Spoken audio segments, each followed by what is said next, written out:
Seisi istana seketika bergetar saat Gajah Mada mengucapkan Sumpah Palapa usai didapuk menjadi patih Amangkubumi untuk mendampingi penguasa ketiga Majapahit, Rani Tribuana Tunggadewi. Jika telah menaklukkan Nusantara, dirinya baru melepas puasa. Beberapa peneliti mencoba menjelaskan makna dari Amukti Palapa yang diikrarkan Gajah Mada. Misalnya saja Muhammad Yamin. Dalam bukunya Gajah Mada Pahlawan Persatuan Nusantara tertulis, jika Sang Mahapati memberikan batasan pada dirinya untuk tidak bersenang-senang sebelum berhasil mencapai cita-cita demi negara. Sumpah tersebut membuat Gajah Mada mendapat cibiran dari para menteri dan pembesar kerajaan Majapahit yang mendengarnya. Bahkan Arya Tadah yang merupakan Mahapati sebelum Gajah Mada juga ikut menertawakan. Hal ini disebabkan tidak lain hanya karena ucapan Gajah Mada amat berat dan mustahil diwujudkan. Namun sikap para pembesar istana itu justru menjadi cambuk bagi Gajah Mada untuk mewujudkan apa yang sudah diucapkannya. Konon, Gajah Mada yang merasa dilecehkan oleh pembesar istana kerajaan Majapahit atas Amukti Palapanya seketika menancapkan sebuah batu ke dalam tanah yang tak ada satupun dari para kesatria bisa mencabutnya. Para pembesar istana yang sebelumnya pesimis terhadap Gajah Mada langsung terdiam. Tak ada dari mereka yang berani lagi menatap, bahkan mengejek sang Perdana Menteri. Dan batu yang ditancapkan Mahapati Gajah Mada dengan tangannya itu pun jejaknya masih bisa disaksikan hingga saat ini.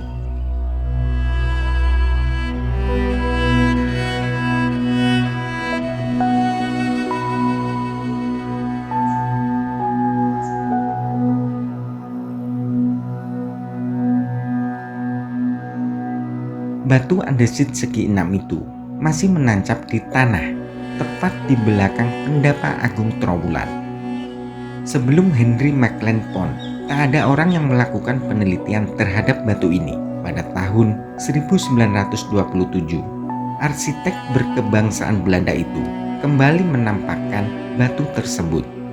Uniknya batu dengan diameter 37 cm ini tidak dalam kondisi tegak lurus, melainkan miring dengan ketinggian 81 cm dari permukaan tanah.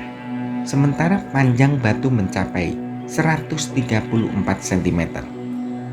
Dengan kata lain, batu monolit yang ditancapkan Gajah Mada ini tertanam 53 cm di bawah permukaan tanah berdasarkan data penelitian yang pernah dilakukan sebelumnya.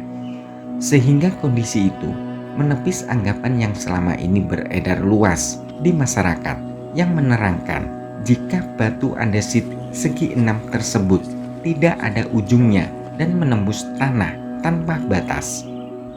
Ada pula yang mengatakan jika batu ini pangkalnya di kolam Segaran yang berjarak kurang lebih 1 km dari Pendopo Agung Trowulan, dan jika dicermati secara logika, apakah mungkin ada batuan sepanjang itu?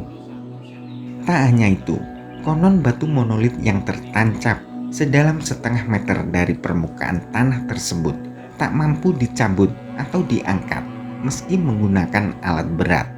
Dari secuil narasi yang tertera di atas papan sisi timur batu disebutkan jika batu andesit berbentuk segi 6 ini dinamakan situs patok gajah atau batu miring. Batu ini diekskavasi dan ditampakkan pertama kali oleh Henry Maitland Pond tahun 1927. Setelah itu baru dilakukan penelitian kembali tahun 1972 hingga 1980 dan dilanjutkan pada tahun 1982 serta tercatat sebagai situs cagar budaya pada tahun 1993. Dari sekian banyak anggapan yang bermunculan, seperti batu monolit ini tak berujung dan memiliki kekuatan magis luar biasa, sehingga tidak ada satupun orang yang mampu mencabutnya. Mungkin pendapat satu ini yang bisa dinalar. Meski belum ada bukti otentik yang menerangkannya, namun kondisi batu yang lumayan besar untuk ditancapkan dalam kondisi miring dimungkinkan sebagai batu tambatan atau cancangan gajah.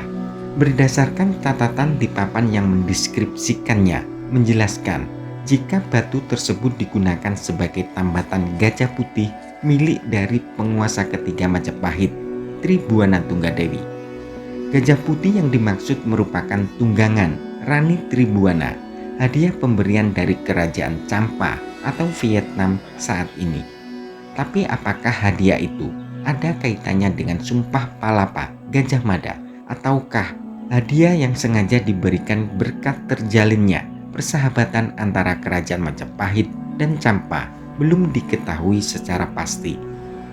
Rani Tribuana Tunggadewi sendiri merupakan penguasa ketiga Majapahit yang memerintah antara tahun 1329 hingga 1350 Masehi.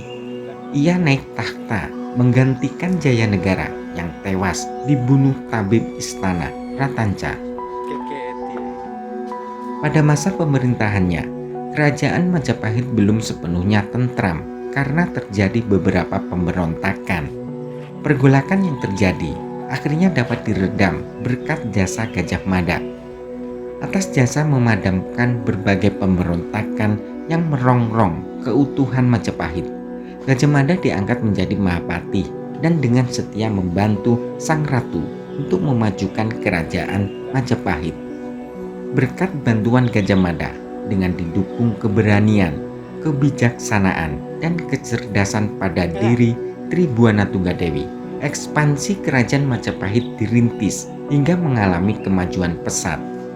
Seiring itu, Sumpah Amukti Palapa yang diucapkan Gajah Mada mulai membuahkan hasil saat Rani Tribuana turun takhta dan digantikan oleh putranya Hayam Wuruk.